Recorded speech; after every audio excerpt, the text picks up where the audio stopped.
Mangamma versus Gangamma.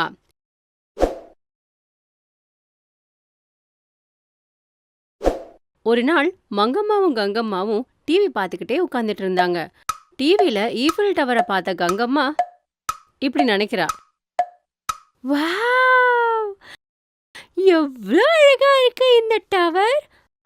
நானு சின்னப்போ நிறைய சினிமால இந்த டவரை பார்த்துருக்கேன்.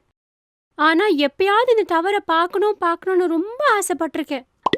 ஹா, என்ன பண்றது, எதுக்கு எடுத்தாலும் அதிர்ஷ்டம் இருக்கணும்ல. ஆனா என் வாழ்நாள்ல என்னைக்காவது ஒரு நாளாவது போவேனோ போக மாட்டேனோ. இத கேட்ட மங்கம்மா, என்னடி உன் லொல்லு, நிம்மதியா டிவி கூட பார்க்க விட மாட்டியா என்ன அப்படின்னு கத்த ஆரம்பிச்சாங்க. அதுக்கு கங்கம்மா அழுதுகிட்டே, லொல்லு இல்லாத என்னோட கஷ்டம்.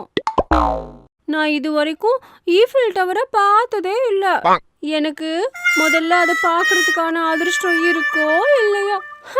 அதுக்கு மங்கம்மா, இப்போ என்ன, உனக்கு அந்த பாரிஸ்க்கு போகணும் அவ்வளோதானே, ஒரு தடவை என் கூட வா அப்படின்னு கங்கம்மாவை தன்னோட ரூமுக்கு கூட்டிட்டு போறாங்க. தன்னோட பழைய ட்ரங்க் பெட்டியிலிருந்து ஒரு சின்ன பைக்கை எடுத்தாங்க மங்கம்மா. அந்த பைக்கை பார்த்த கங்கம்மா விழுந்து விழுந்து சிரிச்சு இப்படி சொல்றா,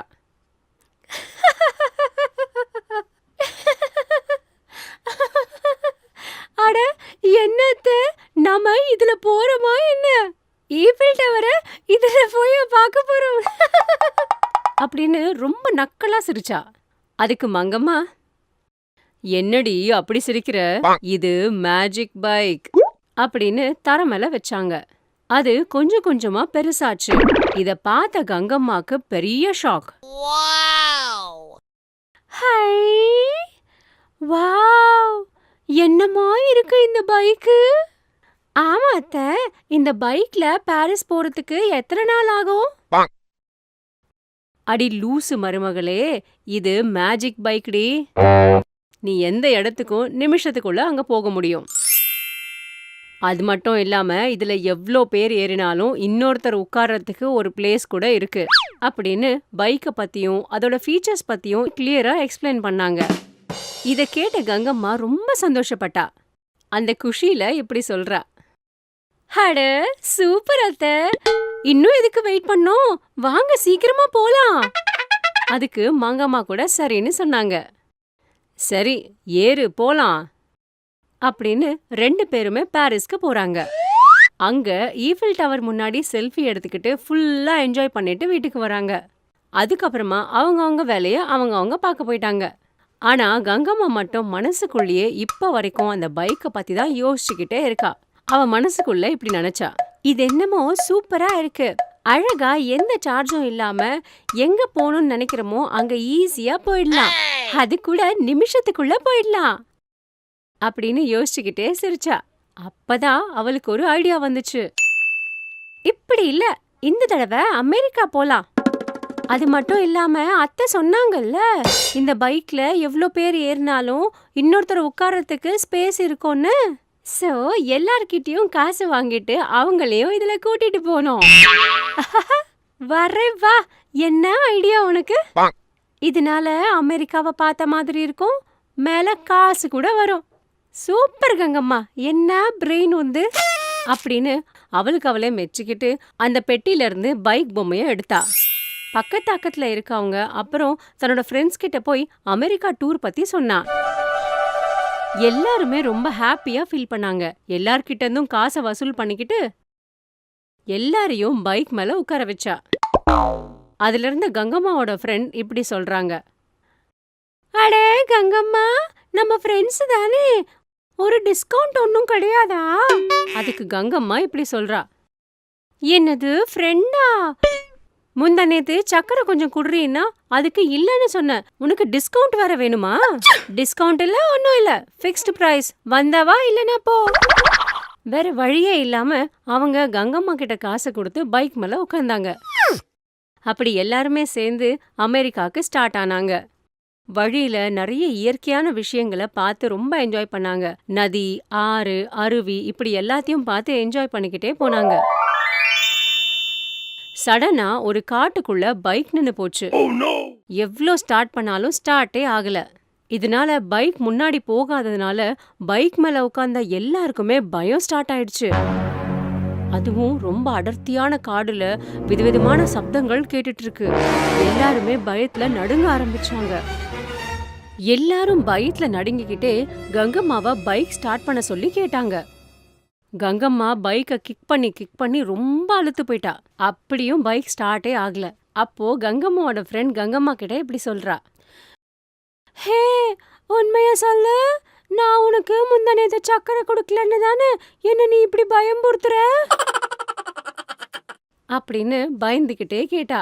அதுக்கு கங்கம்மா இப்படி சொல்றா, இரு, எனக்கே ஒன்னும் புரியல, இந்த பைக் என்ன ஆச்சோ என்னமோ அப்படின்னு பைக்கு கீழையும் மேலையும் பாத்துக்கிட்டு இருக்கா.